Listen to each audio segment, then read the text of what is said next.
Sino sa babae o lalaki ang magaling magtago ng lihim? Sa totoo lang, parehong magaling magtago ng lihim ang lalaki at babae. Pero may pagkakaiba sa diskarte nila. Madalas ang mga lalaki kapag may tinatago, mas tahimik at diretsyo. Hindi sila masyadong nagbibigay ng detalye para hindi mahuli.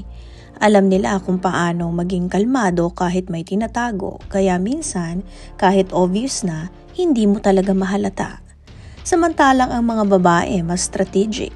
Kapag sila ay may lihim, kadalasan kaya nilang gawin ang natural na kilos nila kaya mahirap silang mabuko.